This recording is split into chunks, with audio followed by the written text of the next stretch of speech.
you. You walk up to me, start dancing to the music and the chase, like this was meant to be. Take my hand, I feel my heart beat, and I don't want this moment to stop. Time to go home, don't want this night to end. Yeah, about time we stop pretending. Come home with me, let's write a history. Tonight I'll make you see it's all about us. It's all about us. Well, welcome back, everyone, to our second day of Canva hacks for back to school. I am Amanda Cardenas, your presenter. I am the CEO of Metaning Teaching, and I am thrilled that you are here today with some fun back to school ideas. I promise to make this tutorial light and exciting and fun and creative, because I know that these last couple of school years have just been a slog. They have been tough. They have been frustrating. They have been dismal in terms of hope at some points. And I really, truly feel like the back to school season is where we probably have the most energy we have of the entire school year. And it's also where students are the most invested and vulnerable until later on in the year when they really start to connect with you. I think it's a super critical time for building connection with our students, for setting expectations, and really creating a space where routines and rigor and relationships are respected. I have written about this extensively. I will be emailing you later about a very special course that I put together all about this time of year and how much I value it. And I want to help you feel confident in the decisions that you make and your passion for this time of year. Because let me tell you, when I first started teaching, I used to get so hyped about back to school that I would get really sidetracked in the stuff. I want to have this. I want to do this. I printed this off TBT and I printed this off of Google, and I had lists and lists and lists of things I wanted to do. But what I didn't have was structure or purpose. I didn't have either of those, because neither of those are printable or adorable. They're really kind of tough, and they require experience and trial and lots and lots and lots of error. And so last year I built a course that helps teachers who are in this spot, right? You are all in, like you're ready to go for back to school, but you feel like you've kind of either always overestimated or underestimated, or you've gotten really, backlogged in your list of to-dos, but maybe lost your way a little bit in terms of how to organize it all so that it feels cohesive and there's an arc, right? So what I teach is the first 10 days, there's a beginning and an end of that first kind of mini unit of back to school. We start with marshmallow team building, we end with a Socratic seminar, all the while intentionally putting things together in those 10 weeks or 10 weeks, in those 10 days, to ensure that I am checking all of the things off of my list that are both functional and content related to what we're doing. So anyway, more on that later. Like I said, I'll send you some emails so you can take a look and see if it works for you. Today is all about back to school stations, and we need to talk about why they matter, because if they don't matter to you, then these Canva hacks are kind of pointless, or you can use them at another time during the year. I don't want you to waste your time. So for me, priority 2, this is on my list. So my Meet the Teacher slide deck is really important. I take all summer kind of picking at it and adjusting it and, updating it and just doing it little by little. That's really important. Number 2, though, are my back to school stations. And these don't change that much for me year to year. Once I've got a set that I like, I kind of stay there for a little while. But the reason I use them and the reason I tweak them and make sure that they're good to go are the following. So first of all, this is the place in my first 10 days where I set expectations for movement, transitions, and group work. We are going to do stations again. So this is the first time my students are going to experience that format of my instructional routine. So I want them to understand how we move through live physically, we move through my classroom, and how we move in terms of conversations and silence and quiet work and chit chat, where all of that is allowed. I also want to communicate without saying. I want to let my students experience that I am not the center of this classroom. And while the Meet the Teacher slide deck was me at the center, the purpose of that was to provide vulnerability. I don't want to do that again, right? Because again would mean there's a pattern of me talking, a pattern of me talking. So immediately following Meet the Teacher, I step aside right away, and the kids are moving into stations. I really don't like to do stations on the very first day of school. I talk more about why and what I do like to do. For me, I like to have a little bit of time before stations. Mostly is a really like kind of silly reason, but our school rosters were like almost never actually set on the first day of school. So I would, the couple of years that I did do stations on the first day, I had to redo them with the 6 or 7 kids that came into the class late. They registered late, or they got lost on the first day and didn't come to the room. So I don't really want to have to set that up again or have those kids miss this opportunity. So I kind of hold on to stations for myself because it's a really important lesson. So between those two things, I really want to be off the stage and have students at the center.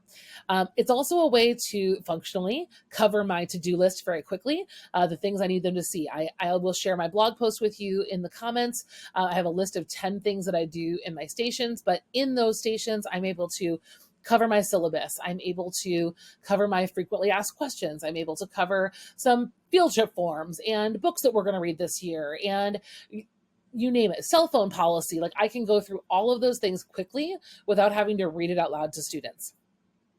And similar to this notion of sage off the stage, I'm setting a tone for our classroom environment. I have physically created a space in my room where students are moving, students are working. There are creative pieces and serious pieces and passionate, introspective pieces. The components of each station, the physical movement, the collaboration, all of that is so important to me in sharing with my students. So I know that you're here for Canva. I know.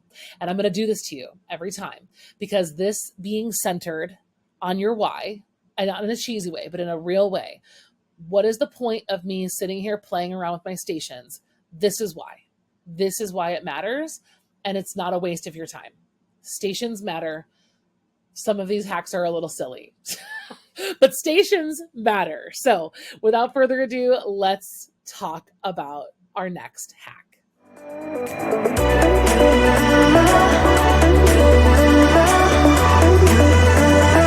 All right, let's hop in with our first hack today. This might not be a hack for some of you. It's kind of hard, right? I know that this group is really ranging from brand new to experienced. So there's quite a range in here. So I guess, I don't know if hacks was misleading. I apologize if that was misleading. But when we start talking about stations, I do want to make sure that you know how to create a 8.5 by 11 sized piece of art, right? A canvas to work on, because some people think that they can only click through what's available in these buttons. And actually, that's not the only thing that's available. We are able to create a custom size. So anytime you want to create a handout, this is it. Canva Docs is a whole nother animal. That is a whole nother tutorial and a whole nother specialty. We're not going to be going over Canva Docs right now. You certainly could play around with it if you want. But I do want to show you how to create a custom sized canvas to work on here in Canva. So click on custom size, and here's where you can toggle to inches. And if you want it to be portrait, we'll do 8.5 by 11. So it looks like they've already got resumes, magazine covers, and newsletters suggested at that same size. But we can click create new design. And here's our 8.5 by 11. Once we're here, then we can either build from scratch using your toolbar on the left-hand side, or you can look at some templates. There are lots of cool things already created. And if we're doing stations, all we really need is something with kind of a funky, like something like this would be awesome for stations, really, if it fits your aesthetic. It also suggests a couple of other similar styles, which is great. we don't, this is another great thing. This is pretty much what you need, right? Is a station number one and then text for the task at hand. So here again, here's a couple other similar styles, which is really cool. So it does a lot of that work for you, which is delightful. And we're actually are going to work with a template today. I think we're going to work with this one. I really like this. It's kind of schooly. I like it. I like the natural background. So we're going to work with this template today. And that, if you're somehow clicked into something else, the place you're going to find that is up here in the top. All the templates are under design. You can look at, this is the header for templates. You can also click on styles and play with that as well and see what happens. You're going to get some color combinations, suggestions, and things like that for what you're doing. Also font combinations, which is really wonderful. It eliminates that decision fatigue, right? So that, my friends, is how to do custom sizes and look for templates.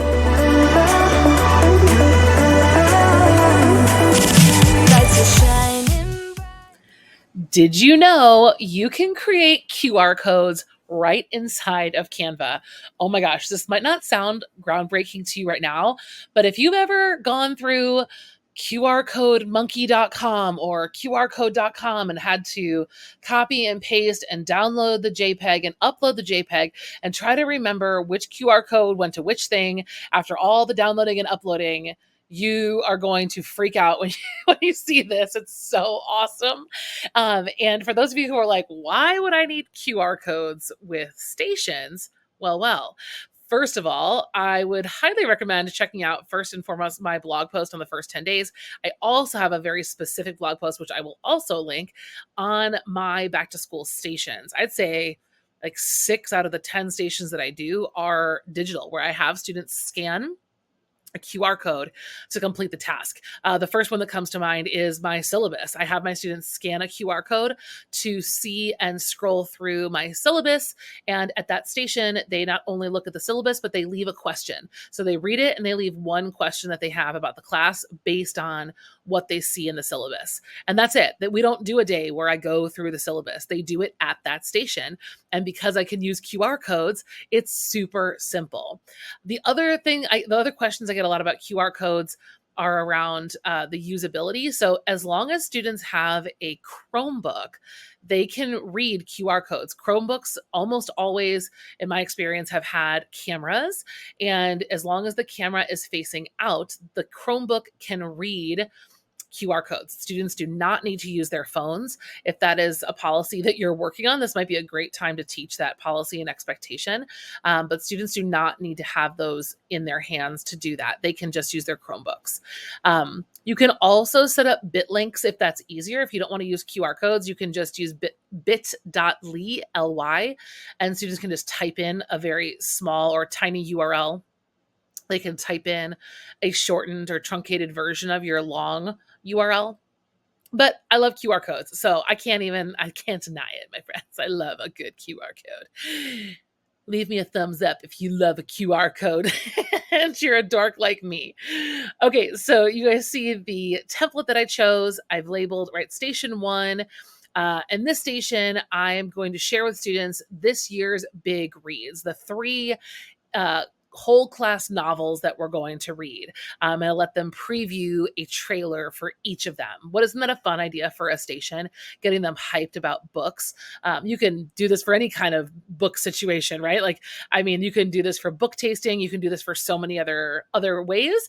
But this is my back to school version. So this is the trick. All right. So what we're going to do in our toolbar, we're going to scroll down to where it says apps. We're going to type in QR. Oh, I didn't even need to do that. QR code generator. And this is it. We're going to click on this. Okay, it just kind of tells you where it came from. You want the one that's created by Canva.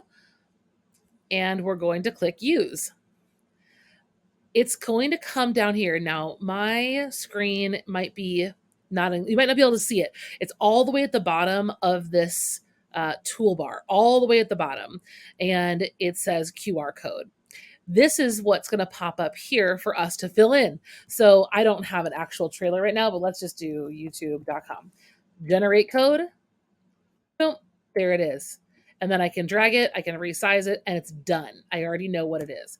So I've done that 3 times for my 3 books that I want to share with students, and we're golden. That's it. So one more time, we're going to apps, QR code generator, and clicking on this one that's white in the background with the black code on it. And you will be absolutely thrilled to just have that simple, totally easy transition.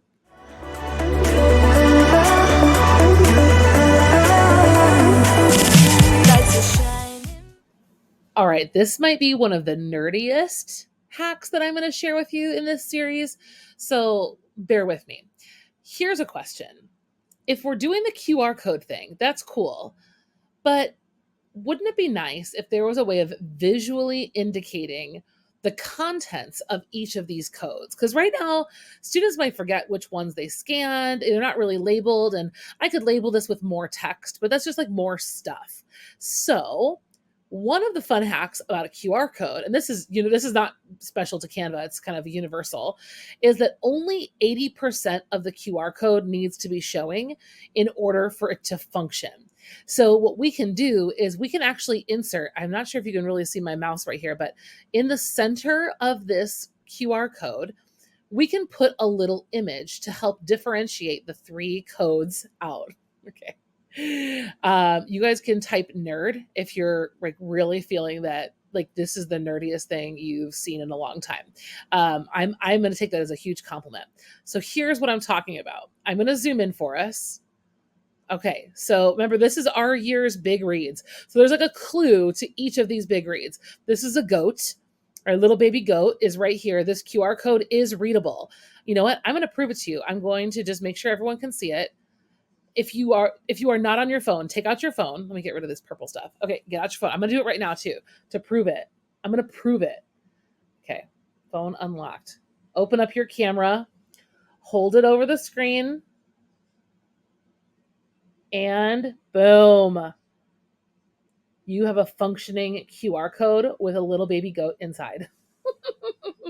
The QR code doesn't go anywhere. These all just go to Google, so don't get excited. They don't actually take you anywhere, but they work. So as long as the image is pretty tiny and still the 80% or so can still be read, you're good. And obviously, you can test it before you print them. So that is the most fun hack ever. So what I did is I just went to Elements. I typed in the element I was looking for. So I typed in baby goat, and you're going to see all of the little graphics. You got to find one that's free. And oh my gosh, baby goats apparently are like on lockdown by Canva because they're so popular. There's a baby. We don't want a baby. There's a little goat. That's a cute one. I don't even remember how I found that other one. Anyway, you get the point, right? Here are my little goats. Maybe I just typed in goat. There's a kangaroo. I mean, this is the best day ever. There's a little actual baby. Okay, so you pick your picture, whatever you want it to be, and we throw it in the middle. So I don't want to move you because you're so cute, but I want to show the people how to do this. So let's say we grabbed this goat who's not nearly as adorable. Resize him. Okay, so this to me, I think needs to be a little bit smaller now that we're here. I'm going to zoom in a little bit over here and play. Oopsies. There we go. Okay. There's my goat. I'm going to take out my camera. I'm going to double check it. Yep, I can read the whole code with my camera. So again, is this the most important thing to spend your time on this summer? I mean, no, but it's also not really time consuming. And it might just make the experience of some of your stations more exciting.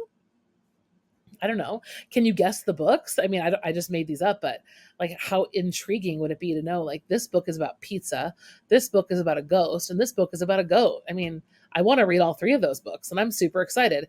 And I see that my teacher is trying really hard to create things that are engaging. Now, don't take it personally if students don't say that out loud, but they are getting these vibes from you. They will see how many detailed things you are putting into this work, especially at the beginning of the year. Come October, November, are they going to notice? Probably not. But they are noticing now because they're seeing all their teachers fresh for the first time. And I don't say this in a way of wanting this to be a competition, because it is not, but is definitely something that for your own self, all of these little details are worth the relationship building. They are worth the trust building. They are worth the rapport building with your students. But I want you just to pick and choose the ones that feel best to you. And I hope that this one is helpful. I'd love to hear in the comments what are some other ways that you envision using little graphics in your QR codes. And maybe this isn't as silly as I think it is, but I really wanted to share it with you because sometimes teachers have better ideas than I have in the moment. And I just feel like putting this into the universe is the right thing to do. Lights are shining bright. My friends are in the club. We'll go on. Okay, so the very last hack that I want to share with you today just might be my favorite one. And I told you at the beginning this was going to sound really influencer-ish, and I do not mean it to be that way, but I wanted to make sure I threw this extra hack in for you. So this hack is something that is and can, just like a lot of these things, like use it or lose it. Like it can be done a lot of other ways, but it's just kind of fun to know. And once you know, it's like makes you a little giddy. That's how I feel about this little hack. So another part of the stations process that we've talked about a little bit in this video is recognizing the function of the lesson as being just as important as the content. And I think that's something that I really didn't fully grasp until much later in my career. You know, when I was planning a stations lesson or thinking about back to school, it was all about the stuff. What are they doing? What are they doing? What are they doing? And not realizing that these were my opportunities to train my students in my expectations, because I was still trying to read a syllabus out loud, or I was trying to tell them what the rules are rather than create opportunities to demonstrate what the expectations of our room feel like and actually experiencing them. So while we're doing stations, we're working on how my room transitions, how we transition from task to task, because it's important to me that not every class period is me lecturing. We do a lot of this, whether it's small group work or stations or jigsaw. There are lots of instances where students are working on a task in a small group, and then they're transitioning to another part of the class or another section of the class, or their space in the class. And so I want to be really intentional about this. So while students are doing their stations, they're moving around the room, I will typically have a main slide up at the front. And so it's kind of the central hub. It's another thing I want to train them on, is where to look for information, where to look to recenter what's going on, where to look when they come in late and see what's happening. And so I might have a slide that kind of looks something like this, prepared to throw up on the screen. Now, what's awesome about this hack is not this part. I want to show you what this looks like in presentation mode. So let's go to present. We're going to hit present again. And so now that we're in present mode, I can click on any number on my keypad, and we're automatically going to get a timer to pop up. So let's say this is going to be a 7-minute station. Boom. I just hit the number 7 and my 7-minute timer just shows up. So of course we can hunt YouTube for timers, and we can just have the timer on the screen if that's all you want. But this little combination is pretty sweet. Now there's a little extra something that's new in Canva as well. You can play music, and it's just kind of not ambient, but instrumental. So you can select your music and play.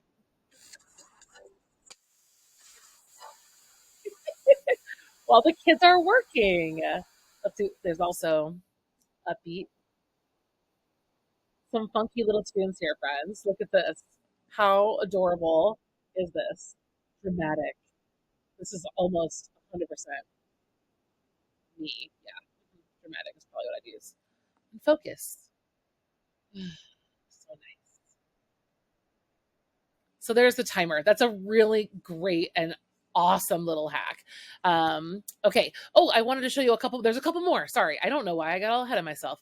So the other thing we can do is once, if we don't need a timer, if we want to get students' attention, like let's say the timer's up and the kids did not stop talking. There are a couple of other fun commands. I will put down in the comments a link to an article that shows you all of the commands you can use. But one of my favorite ones is this one. I'm pressing the letter M. It's a mic drop. Spoiler alert. I like this one as well. Now, granted, your volume needs to be up pretty high for students to hear it, but that's another great, if you're not using a doorbell, I also use a doorbell and I really like using that because I can walk around the room and hold it. This is a great way to train students of when you need their attention. We don't have the little ones, so we're not doing 1, 2, 3, eyes on me. Like, we're not doing that, but we still do need audio and visual cues for so many of students to know when to pay attention. So that's a really good one. This is a good one. Confetti. It's not very loud though, so you might want to play with the ones that are a little bit louder. All righty, hack is all done. Lights are shining bright. My friends are in the club, we'll go all night. I see you in the back, the mood is right. If I just had your number, I would let you know how I feel.